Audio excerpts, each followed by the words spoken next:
What up, guys? JP back at you once again, bring you guys day number 6 in my first ever 12 days of Christmas horror. And the film that I chose today is one that I actually have never seen before, which I don't think is the case with anything else that I've reviewed so far. I've seen everything that I've reviewed so far. So I actually went with one that I'd never seen before. And that is a film that I've heard a lot of stuff about. And that film is Santa Claus from the year 1997. I believe years ago when we did our top 10 of 1996, this film was considered a 96 film at the time. But I guess it's 97 now. But yeah, so this movie is directed by John Russo, most famously known for Night of the Living Dead, which he wrote. And it also has Bill Heinzman in it, who played a zombie in the graveyard zombie in Night of the Living Dead, as well as the filmmaker behind the film Flesh Eater. And then it's also has parts. John Russo plays a character in the movie as well. I'm pretty sure it does multiple characters and voices. But yeah, it is Santa Claus. Basically, it follows... it also stars Debbie Rochon. I totally forgot about that. Also has Debbie Rochon in there as well, who is, a bit of a, known as a bit of a scream queen. I can never tell which side is the front cover.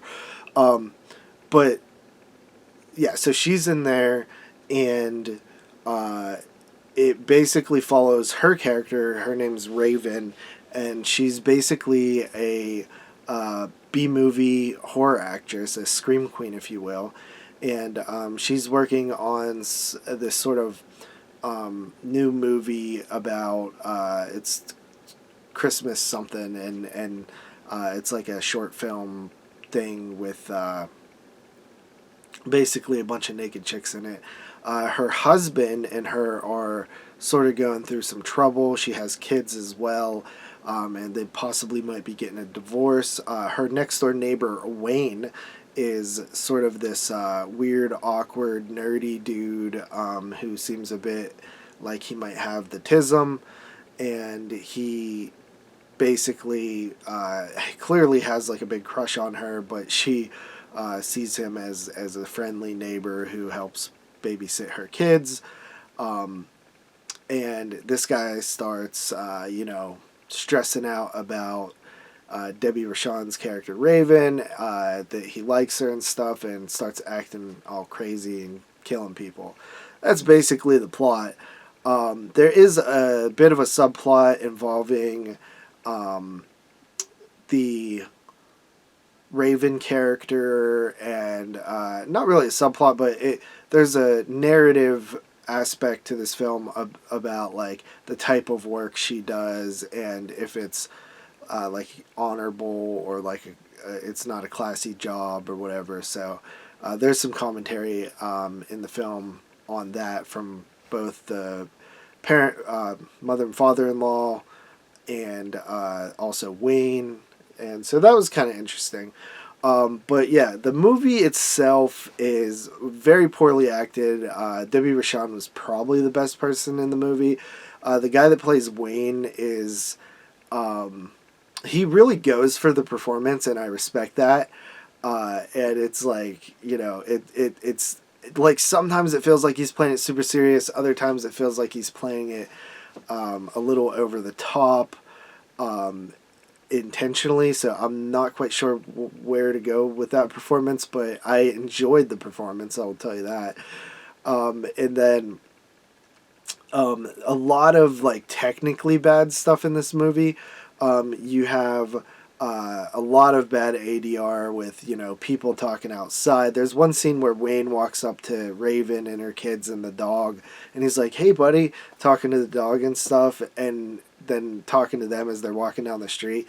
And it literally just sounds like they're in, like, a classroom, like, that's empty, and it's just all echoing. It's ridiculous.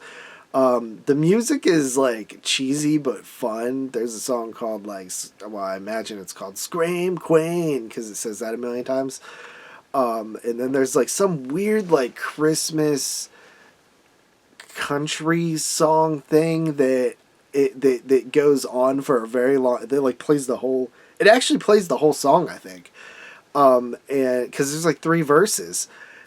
And it just is during the a part where, like, they're disposing of bodies, and you're just like, what the hell? Like, and I started, like, listening to the whole song, and it's like about this dude who was raised to believe in Christmas and God and stuff, and then he went away and became, like, a musician, and is into girls and stuff that he can't even name, and it broke his mom's heart, and then his mom died, and, then he found Jesus again. And this is, like, the whole ass song is in the movie, and I forgot I was watching the movie, and I was just reading the subtitles of all the, like, different lyrics and stuff, and I was just like, what is going on here? Another thing about this movie is there's a bunch of nudity. So there is that for you. It's not too long. I don't really want to say it doesn't overstay its welcome, because it probably could have been a little bit shorter. But it's like an hour and 20 minutes. But it could have been, hour and 10 minutes would have been fine on this one. There's actually a lot of scenes of just, like, dialogue that I don't think the dialogue is honestly that badly written. Like, I would actually say, like, some of the dialogue's pretty decent for the most part.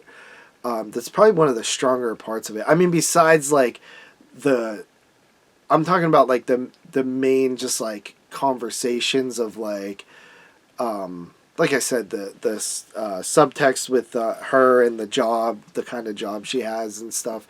Like, those dialogue scenes are good. Some of the other stuff is a little bit weird, but it's more like the performances aren't the best. It's, like, hurting the dialogue.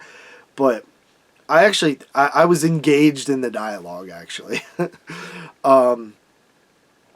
This is Pittsburgh stuff. A bunch of Pittsburgh people involved. John Russo, so that's kind of cool. I'm from the area, so that's always a cool thing to see. But, like, the worst part of the movie for me is the killer, like, how he looks, the fact that he has, like, not a trial. What's the garden tool called with, like, the 3 prongs? Like, that's what he's using, like a little rake thing, and it's awful. Also, like, the kills, there's no good kills, like, no kills worth mentioning. The blood doesn't even look that good in the aftermath of the kills. Like, it looks like it's just, like, spotted on there. There's no, like, depth to, like, a wound or anything like that. It's not a very good movie, but I actually really enjoyed it. I don't know what it was. Maybe it's because it's, like, a local thing.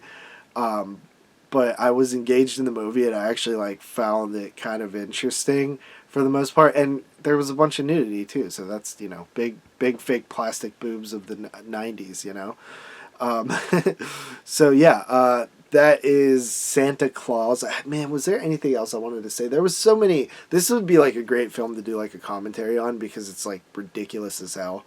But yeah, this is released here from TerrorVision on Blu-ray.